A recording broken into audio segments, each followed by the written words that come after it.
మీరు క్రియేట్ చేసిన web mails యొక్క పాస్వర్డ్ మార్చాలంటే ఎలా?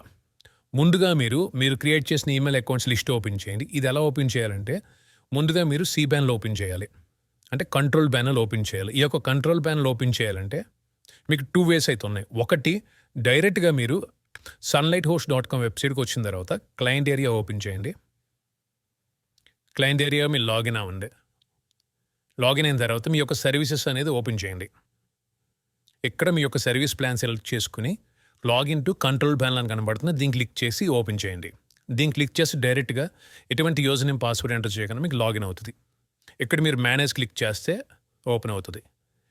ఇదొక మెథడ్. లేదంటే కనుక డైరెక్ట్‌గా మీరు cPanel లింక్ ద్వారానే మీరు ఓపెన్ చేయొచ్చు. cp.sunlighthost.com ఎంటర్ చేస్తే మీకు డైరెక్ట్‌గా cPanel అయితే ఓపెన్ అవుతుంది. ఇప్పుడు నేను ఆల్రెడీ లాగిన్‌లో ఉంది కాబట్టి ఇలా పేజ్ అయితే వచ్చింది. మీరు ఒకవేళ లాగిన్ లేకపోతే కనుక మీకు యూజర్ నేమ్ పాస్వర్డ్ ఎంటర్ చేయమని ఇలా ఆప్షన్ అయితే కనబడుద్ది. మీ యొక్క ఈమెయిల్ ఐడి అలాగే పాస్వర్డ్ ఎంటర్ చేసి సైన్ ఇన్ అవ్వండి. ఒకవేళ మీకు పాస్వర్డ్ గుర్తు లేకపోతే ఫర్గౌట్ క్లిక్ చేసి మీరు రీసెట్ చేసుకోవచ్చు. సైన్ ఇన్ క్లిక్ చేస్తున్నా. మేనేజ్ క్లిక్ చేయండి.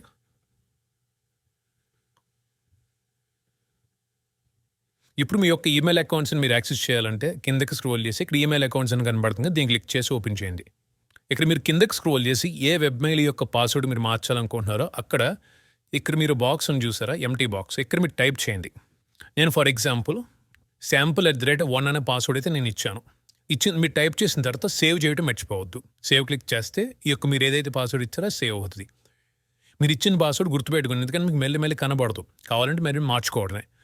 లేదా మీకు జనరేటర్ ఆప్షన్ ఉంది. ఇక్కడ మీ యొక్క కీ సింబల్ క్లిక్ చేస్తే పాస్వర్డ్ అయితే మీకు జనరేట్ అవుతుంది. మీకు ఏ పాస్వర్డ్ అయితే ఓకే అనుకుంటారో దీన్ని కాపీ చేసుకుని ఒక చోట సేవ్ చేసుకోండి. ఇప్పుడు సేవ్ క్లిక్ చేస్తే ఇక్కడ ఏదైతే పాస్వర్డ్ ఉందో అది అప్లై అవుతుంది. అప్లై అయింది. ఈ విధంగా మీ యొక్క వెబ్ మెయిల్ పాస్వర్డ్ అనేది మార్చుకోవచ్చు.